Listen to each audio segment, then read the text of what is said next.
I'll come down to the birth of Samson in verse 24. And the woman bare a son, called his name Samson. And the child grew, and the Lord blessed him. And the Spirit of the Lord began to move him at times in the camp of Dan between Zorah and Eshtaol. Now that's way up in the north. God began to move him there up in that particular place. Now this is the secret of Samson's strength. I want you to notice something. This is very important to see that we'll come to next time. Samson's strength was not in his arms, although he killed 1,000 Philistines with those arms.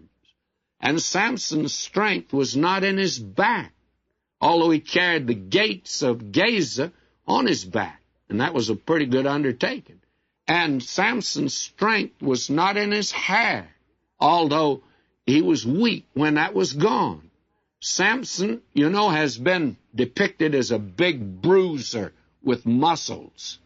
I want to say something about him, but the thing to note, friends, is something that I think is very important here, and it's this statement concerning him.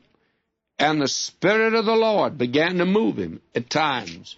He was only strong when the Spirit of God was moving him.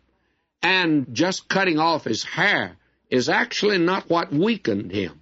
That hair was the badge. He was a Nazarite. And the Spirit of God was not on him when he had his hair cut. Why? Because he had failed in his Nazarite vow. He had not made good. Now, he's always depicted, as we said, as in these advertisements of certain tonics. You have before taken and after taken. Before taken, it's a little dried-up weasel. After you take, he's a great, big, muscled bruiser. Samson, actually, friends, is the biggest sissy in the Bible or out of the Bible, and he was a little dried-up, milquetoast man. He was not the strong man in the circus. He was the midget in the circus. Actually, his name means little son, S-U-N, little son. Have you ever noticed? He asked, for instance, his parents to get a wife for him. He didn't have nerve enough to go out and ask the girl to marry him. And he had long hair. He was a sissy. And he was a riddle maker. We'll see that as we go along. And he played pranks like a schoolboy. He took off the gates of Gaza, walked off with him. And then he allowed every woman to make a fool of him. He's not a he-man. He's not the strongest man in the Bible. He's the weakest. And he's the picture on the bottle of vitamins or tonic before taken, not after taken.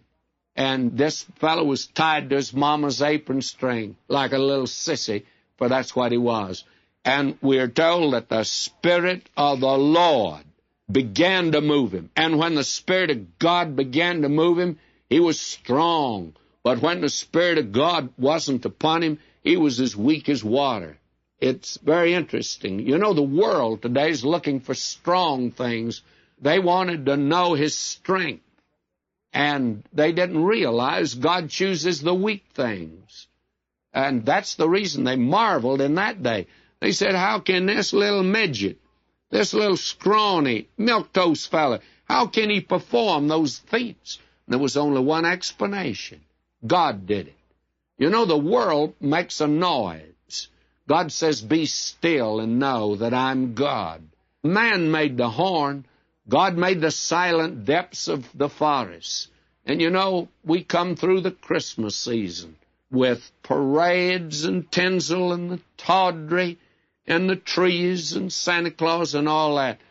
Wasn't any of that around at that first Christmas. It was really pretty quiet in Bethlehem when he was born. But Samson was the hero of his day. Why? He looked like he was strong, but he was not.